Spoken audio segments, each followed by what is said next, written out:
Being part of the ISV Connect program helps our visibility with Microsoft sellers, which in turn helps us when we're introduced to new partners. It has accelerated our entrance into new markets, and our product is developing with higher quality and at higher speed than it would otherwise have. Things like ISV licensing, handling our licenses just like any Microsoft first-party applications. We see that as a big benefit. What ISV Connect program introduced is very different level of confidence with our customer. And with the Microsoft expanding the program, we are expecting to grow our ISV portfolio significantly.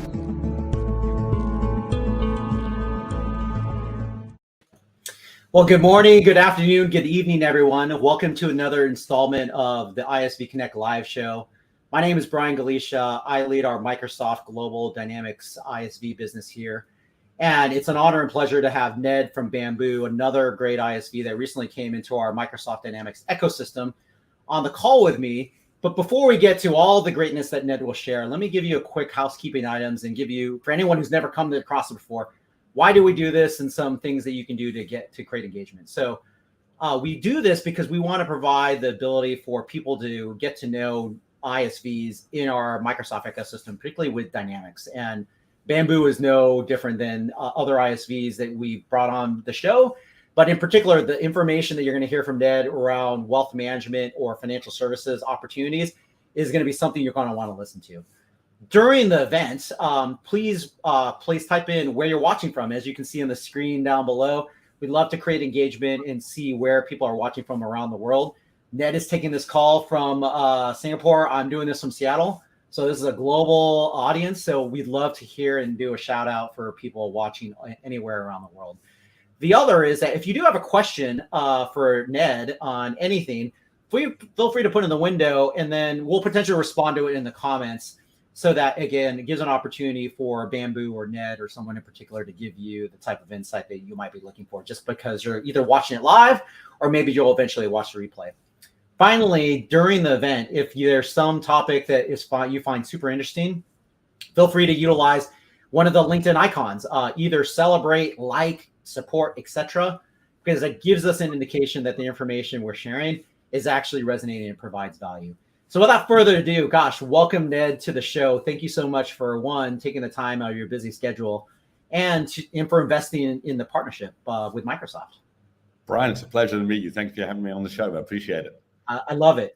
So when we first kick off, the one thing I always kick off the show of is, of course, I know what you do. I mean, you're the CEO of an amazing organization transforming how wealth management organizations do things in financial services. But maybe describe a little bit about your role at Bambu. And then one of my favorite questions I always ask, just for people to get to know people on a personal level, is what's one thing not on your LinkedIn profile that you would be open to sharing to the broad world of people watching live or maybe eventually watching the replay?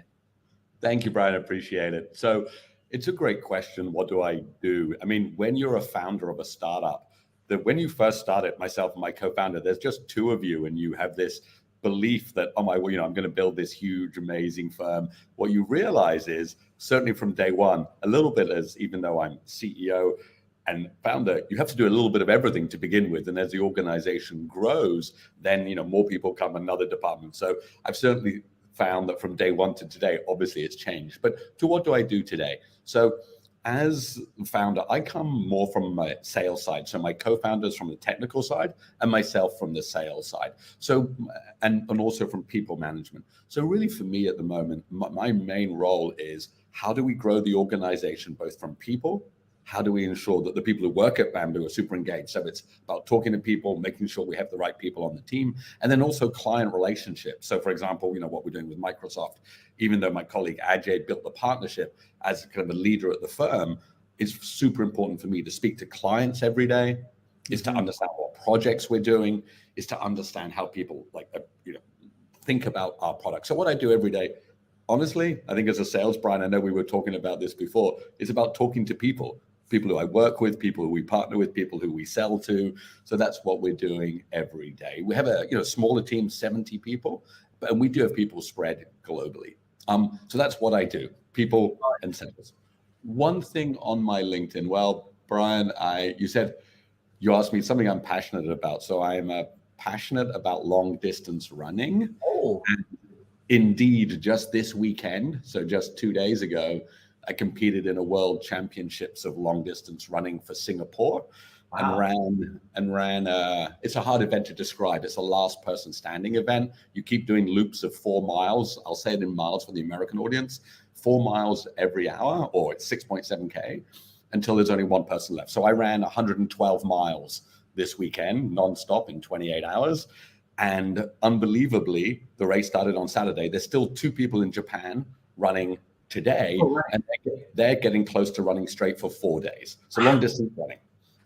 Wow. I mean, we're not going to have enough time in the show. That I'm just so curious. I mean, I love it because we've actually had runners on the show, and I don't even need to ask because I mean that you've run like multiple marathons in that type of environment, like more than 26 miles. I mean, whatever that is in kilometers, but gosh, the thing. But maybe my first question to that, the follow-up question is like, what do you do? Like, I see you have to take breaks. I mean, there's no way you can constantly run for 24 hours. Like, how are you logistically eating, or even like nature calls, like you have to go to the bathroom? So Well, how does that so work? there's many different types of long distance running. This one is you run 4.1 miles every hour, so it's 6.7K on a loop. And let's say if you have to do it on the hour and start on the hour. So let's say you run it in 50 minutes, you have 10 minutes to rest, to eat, go to the bathroom, and then you start again. And you just keep doing it and doing it and doing it. There's no, so I did that for 28 hours. And there is someone right now, 2 people in Japan who started, they're on hour 80.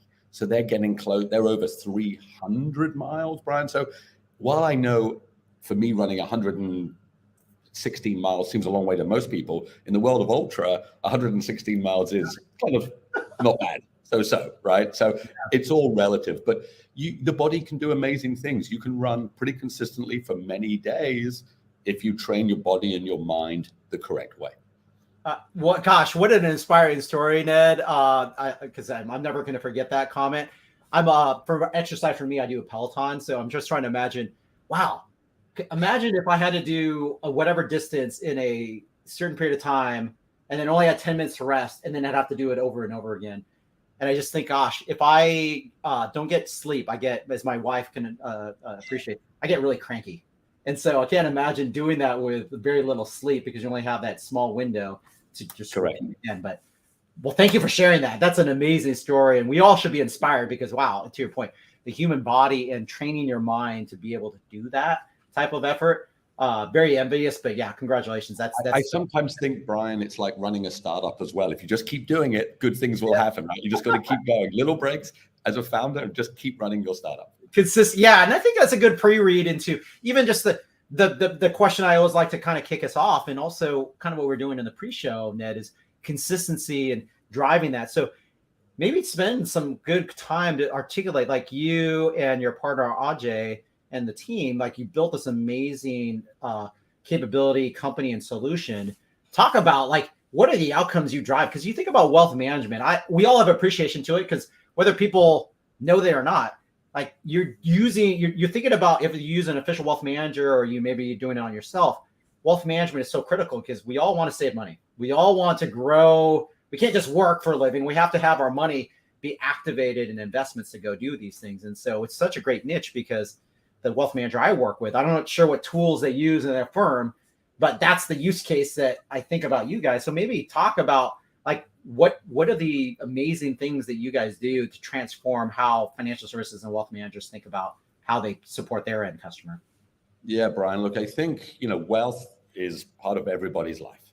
Yet, I think for many years, wealth's been a fairly manual business, i.e. it's always focused just on the it's basically person to person, a wealth manager, a financial advisor.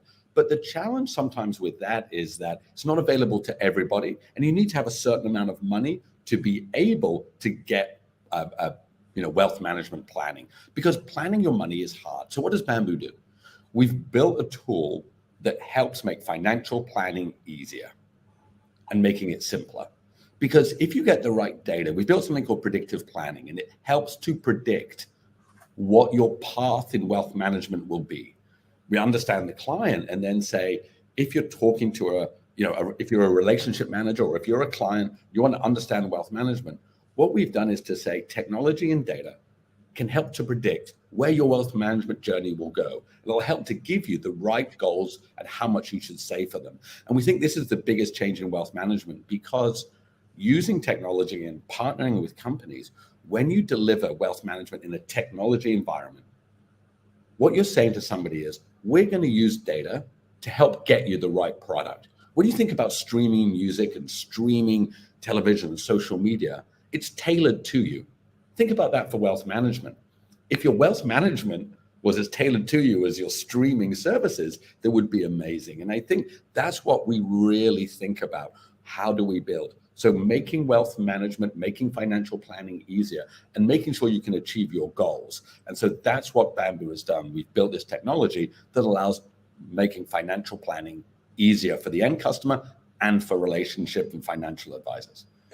Gosh, well, very well succinct said. It totally resonated with me, Ned, because it's what's in it for the entire chain of it. And if I'm a wealth manager, gosh, it makes my job easier to be able to recommend the right, I'm not using the right financial terms, but the right packages, and it's not package, but you know what I mean. But the right types of things to go do or think about.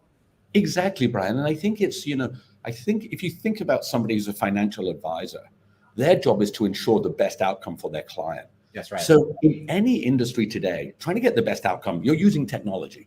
But I think for a long time, wealth management has kind of not resisted technology, but there's not as advanced. If you look at wealth management, I think everyone understands that we can do a better job at it. So what we've been thinking about is, how do we help a financial advisor? If you're listening today and you're a financial advisor or you're using technology to help do wealth planning, what we thought about is, how do we help predict those outcomes? Because they're quite similar. I think, Brian, as you said, everybody wants to save for retirement, save for that house, save for that kid's education. So we all have similar goals, but we all get there differently. That's right. So what we're saying is, how can you personalize it with technology? Let's say you're 30, you live in New York, you have one kid, you have $100,000 salary, you save 20,000. Okay, how can we help? And so predictive planning is a beautiful customer experience with the right data, driven through tools like partners like Microsoft. So as a financial advisor, I know this word comes up a lot in technology. You need to delight your customer. Oh, yeah. You need to show them something that the customer's like, wow, that's me, and that's helping me achieve my goals. And that's how we think about the technology that we build. I love it, Ned. I mean, because you think about signals. It's like you're taking all this information so that you can make the right recommendations. And I love how you just articulated the journey, because that was going to be my follow-up question, which is, if I'm a 30-year-old in New York compared to, let's say, a 55-year-old in Texas, and you're at a different stage of your life, the outcomes you're trying to think about, you're not saving up for a house because you probably have a house. Now you're trying to save up, say, when can I retire? Versus I'm trying to save up for this brand new house that I want to live in. So such a great scenario. And it's exciting because, to your point, like if anyone's listening and you're in a wealth management organization, you should ask that question. Are your tools delivering that type of capability that you can, to your point, delight the customer experience to give that type of insight? And I think wealth management is really changing today. So I've been in financial services about 35 years. So I am that 55-year-old, except I'm in Singapore, not Texas, Brian, but I'm the 55-year-old. Yeah. But when I started in financial services, I actually started as a financial advisor. And of course, it was paper-based and was very one-to-one. And there's still a lot of room for that. But when I think about it today, like, for example, obviously I'm biased because I'm from Bambu, we built this tool. But what we're saying is, when you are meeting each individual customer, or you can do it at scale with technology, you're really creating an individual plan. And we've crunched the data, we've built the tool, and the tool relies on the idea that if you had the data about everyone's data succinctly put together, you can build them the right financial plan. And, there's nothing better than helping people achieve their financial goals, because it's hard. Like, wealth management is difficult, creating these right behaviors. But if you provide to somebody a beautiful experience with the right data, and as they go through their journey, they can see they're achieving their goals. We're all human. If we hit goals and hit targets, and using technology to help you do that, what happens? You're happy and you do it again. When you miss targets, you stop doing it. So I think it's about reinforcing good behaviors in wealth management. And technology does that because, budgeting's hard, saving's hard, money's hard. But using something like a predictive planning tool where customers are like, wow, I'm actually achieving the outcome that I thought I would. and the tool is helping me, happy customers means more customers. And I think that's what all businesses want.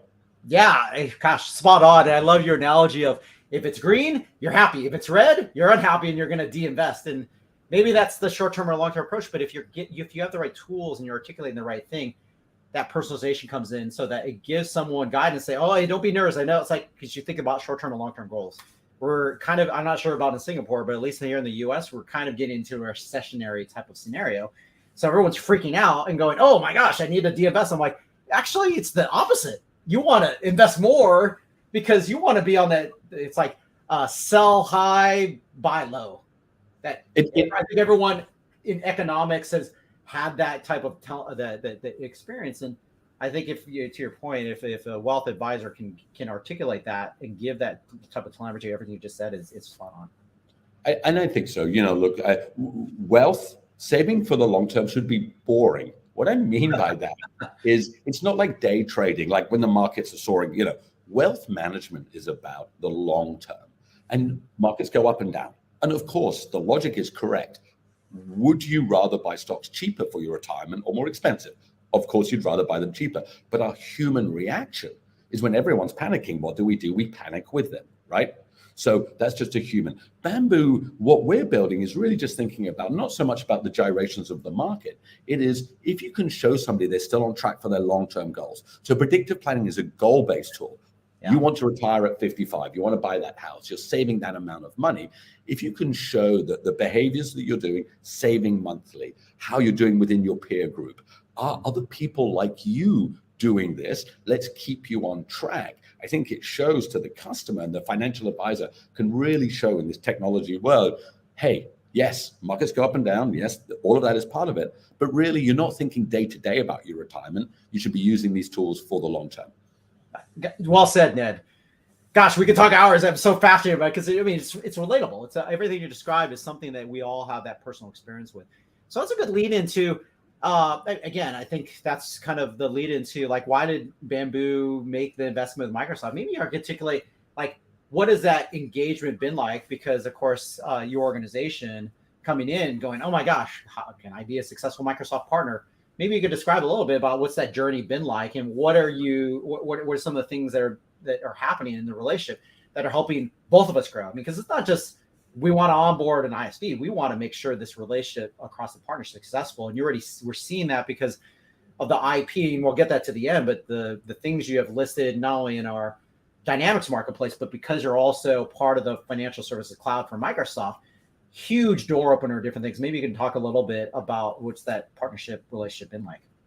Absolutely. Thank you. So I think, there's a word when you're a small startup, obviously there's multiple ways to get your product to market. But one of the ones that you hear and understand a lot as a B2B provider is channel sales. So obviously the idea that you partner with the people who are selling their software to the majority of the industry. Obviously with Microsoft, you're selling your products to the majority of the financial services industry. And I think what we did was, and I'm going to say it was, 18 months ago or so, a bit more, and we've obviously known Microsoft for a long time. But as we built this particular tool, this financial planning tool, we started a conversation with your colleague Ingmar Boone, who truly has been amazing. And I'll talk about more how the relationship works.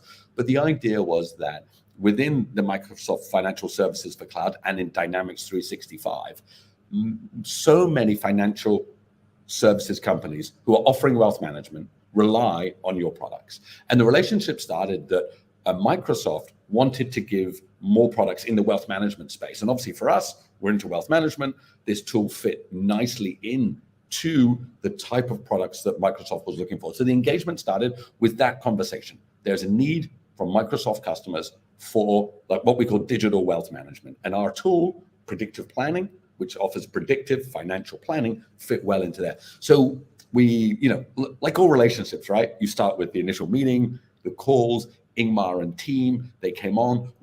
Obviously, there's a time that you have to understand. It's not just a case of, oh, here's our product, put it on the marketplace. You have to understand. It takes time, but So we spent time as how do we integrate? So you have to integrate the product. We had to understand the way that Microsoft works, Dynamics work, financial services for cloud, how we would correctly position it. So we went through that integration period, worked with the team doing that. And I think the one thing that I like, obviously, look, integration takes time. It takes people's effort to do it. It's not like just a plug and play process. But what I was clear to me was throughout the whole process, and my colleague Ajay and your colleague Ingmar ran this, there was this commitment to making it happen.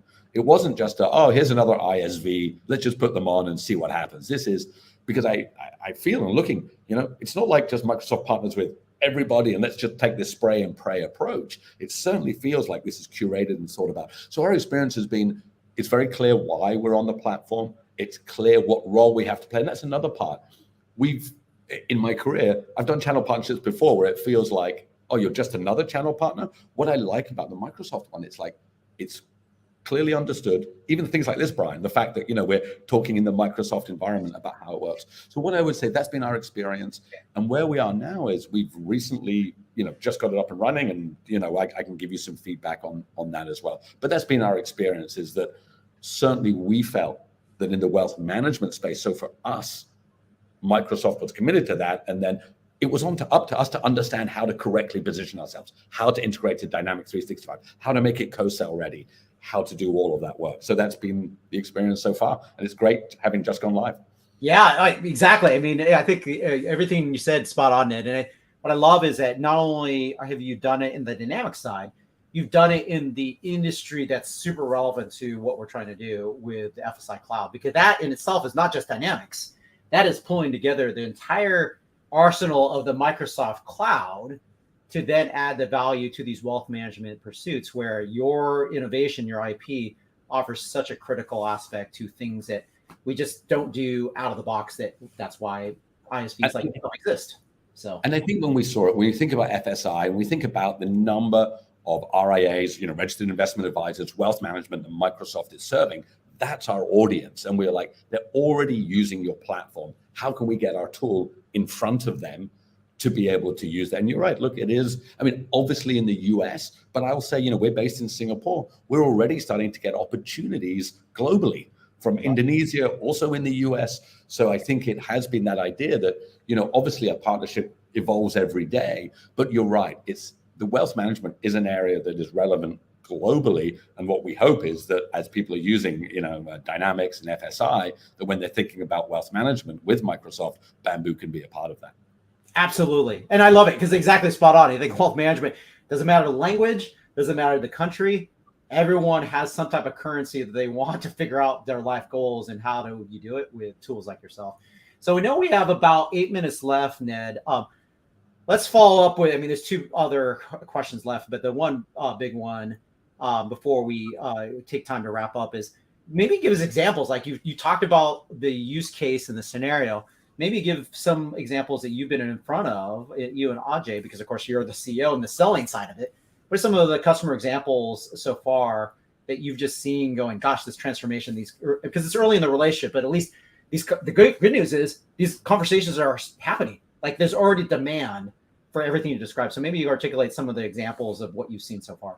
Absolutely. So we got one in Indonesia, one of the largest banks who is in wealth management, who is using Microsoft, and approached and said, look, what they're wanting to do, this idea of digitizing wealth, wealth has a long way to go still. Like it's an industry that needs to be digitized further. So we've only just gone live with Microsoft, put out the press release just a few weeks ago, and already one of the largest Indonesian players has contacted and said, look, we would already on Microsoft would like to see if they can improve their wealth management offering by including this predictive planning. And what we also saw was, not right after the press release came out, we got from the marketplace these incoming requests to have a look at the product, to do demos, to show. So what we're seeing already, even though it's brand new, is some really large organizations came through Microsoft to us. We got some direct leads as well.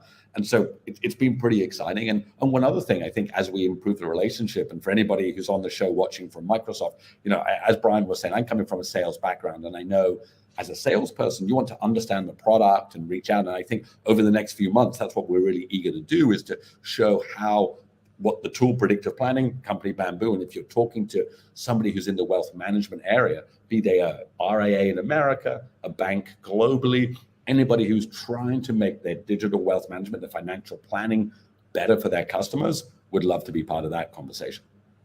Yeah, well said, Ned. I appreciate that you touched upon the marketplace and the outsource driving leads to you. And that's one of the things, like, we don't want, it kind of sometimes falls under something people aren't thinking about, but co-sell is so important to your point. Like, 'cause a lot of it is Microsoft's involved in a lot of accounts globally, around the world, which is a huge asset to ISVs like yourself, because we're having these conversations like with an Indonesian bank, and we're in front of that. However, there's going to be opportunities where someone is going, like with any marketplace, someone's going to search and do a search for wealth management in our marketplaces. And what's going to pop up? You guys. And that's what's great, because not only would that happen in the dynamic space, someone should say, you know what, I want to trust that Microsoft is doing the right thing in the financial service cloud. And they'll just say, oh, who are the partners that do that? And you guys would also show up in that space. So I appreciate you saying that, because that's just for anyone listening, especially from the partner side, that's a ability to use the Microsoft engine and scale to create opportunities even outside of a co-sell pursuit. So maybe with the time left, and Ned, maybe you could describe a little bit about, like, people who are listening, and if it's interesting to them, like, if I'm a Microsoft seller selling in wealth management, wow, this is super interesting. How do we get started? If I'm a partner doing deployments in financial services, maybe you can touch on, like, what would partnership opportunities look like? And then finally, if someone comes across this and you're actually in a wealth management organization, you're like, all these things that Ned said is super resonating with me. Maybe you can articulate, how do people get started? We're on LinkedIn. So my encouragement, because Ned and I were talking about this earlier, where I think we're cut from the same cloth. We truly believe in the power of connections and relationships. And that's why we do this on the LinkedIn platform, because this creates an opportunity to create those relationships. So connect with Ned, connect with myself. But outside of that, Ned, what would you recommend as people to take kind of a next step and learn more? Absolutely. Well, so obviously, as you say, first of all, it's on the Dynamics Marketplace. So if you see it on there, you can take it through there and look at the product itself. So it will show you the product. You can click the link, as Brian has showed, and that will show you what the product does. So it will give you an idea of, as somebody who's in wealth management, how can I use this predictive planning technology in my day-to-day work? So I can go through that and use that. If we're doing an integration or a deployment, I think the important part is to reach out and talk to us at Bambu, because what we've done is we've worked with numerous kind of tier one financial organizations and done what we'll call full-scale wealth management integration. So everything from onboarding a customer through to fulfillment and funding, etc. The tool that we have today, predictive planning, is the financial planning part of that journey. And we can show you how to insert that financial planning part in the overall integration. So even if it's not Bambu that's doing the full digital wealth management transformation or integration for a financial services firm, we can integrate either via, obviously via the Microsoft, also via APIs, directly into the wealth management journey as well. And look, and if you're just a wealth manager watching this and want to find out what is predictive planning, how do I digitize wealth? We've been building Bambu 7 years, and one thing I've learned is that we're still learning about digital wealth management. We're happy. I love to talk about it. We have our own content and show. We talk about wealth management all the time. So reach out to us. Yes, of course, we love to sell our products, but honestly, we're passionate just talking about digital wealth. So if you're a wealth manager trying to figure out, my customers are demanding wealth digitally, how do I do this? And it's not like just a sudden one change. You've got to understand it, move it. Is your customer retail, high net worth, how it's working? Reach out to us. I'm on LinkedIn, www.bambu.co. You can find Ned Phillips on LinkedIn, my colleague Ajay Kamath as well, and we'll always be happy to talk to you. Oh, what a great recap, Ned. First off, thank you for all this insight, because it's like, wow, what a great education for me to really have come to light the amazing value to bring to the wealth management and financial services side.